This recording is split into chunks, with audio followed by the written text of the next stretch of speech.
Lebih 7,800 individu di Beaufort telah mendapat vaksinasi melalui program imunisasi COVID-19 kebangsaan yang dilaksanakan sejak Mac lalu.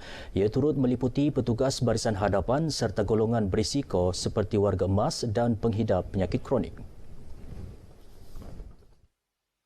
Pegawai Perubatan Pejabat Kesihatan Beaufort, Dr. Siti Norhaniza Maat berkata, jumlah penerima vaksin dijangka bertambah berdasarkan sambutan baik masyarakat di daerah berkenaan.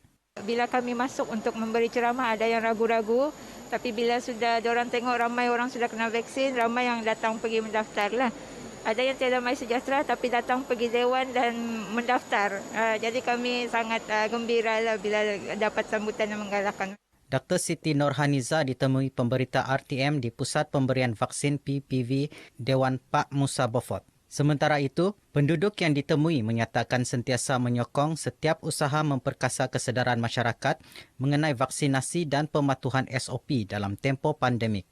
Kita telah pun menggerakkan semua JPKK di peringkat kawasan masing-masing bahawa mereka akan membantu pihak kerajaan dan bukan saja menghibahkan tetapi memasang papan-papan tanda. Mereka daripada luar daerah, mereka yang terlibat dalam PKPD. Amat gembira sekali kerana dapat pemberian vaksin secara percuma dari pihak KKM dan pihak kerajaan. Kita anda patut dengar info yang indah baik pasal vaksin. Kita akan bersyukur kepada pihak kerajaan. Terdapat 2 PPV di Beaufort termasuk Dewan Kesenian Membakut. Sementara itu, di Pinampang, program vaksinasi juga giat dijalankan di 2 PPV iaitu Dewan Kebudayaan Pinampang dan Klinik Kesihatan Pinampang. Penerima vaksin yang ditemui RTM menyatakan keterujaan selepas disenaraikan untuk program berkenaan.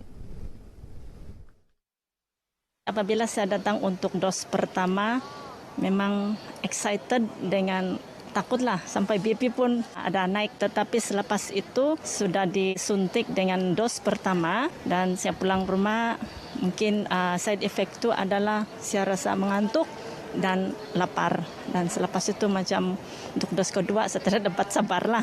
Jangkitan semakin naik dan saya rasa dan juga usaha kerajaan untuk adakan lockdown pertama, kedua, ketiga masih juga naik. Jadi bagi saya tidak ada cara untuk kita menghalang penularan jangkitan ini kecuali untuk mendapat herd immunity. Kami merasa bangga, merasa bagus, mereka selesa atas semua situasi di sini. Dan juga jururawat dan sebagainya, doktor-doktor pun begitu baik dengan kami. Dia tanya kami dengan very polite lah. Selesa betul, kami rasa dalam hati tenang dan gembira. Sebenarnya suntikan tu taklah menyakitkan dan selepas terima suntikan saya pun rasa sihat. Pada kawan-kawan di luar sana yang belum mendaftar vaksin, silalah daftar. Terimalah vaksin untuk kebaikan diri sendiri dan keluarga. Pada saya, rakyat Malaysia perlulah mengambil suntikan vaksin ini agar kita dapat menghentikan penularan virus ini, agar badan kita juga lebih kuat untuk melawan virus ini kelak insya-Allah. Program outreach juga giat dilaksana kerajaan di kawasan luar bandar dan pedalaman bagi memperluas liputan vaksin. Di Sipitang pula dianggarkan lebih 300 orang mendaftar di Pusat Pemberian Vaksin PPV Dewan Serbaguna Majlis Daerah Sipitang untuk mendapatkan suntikan vaksin setiap hari. Pegawai Daerah Sipitang Awang Kuraimi Pangeran Abdul Rahman berkata penduduk memberi maklum balas positif dan yakin dengan program vaksinasi yang giat dijalankan bagi melindungi diri dan keluarga.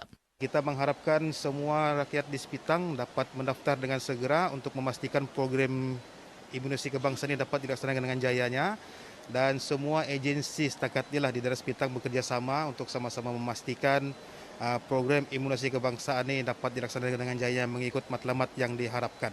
Awang Kuraimi ditemui pemberita RTM selepas meninjau PPV Dewan Serbaguna Majlis Daerah Sipitang.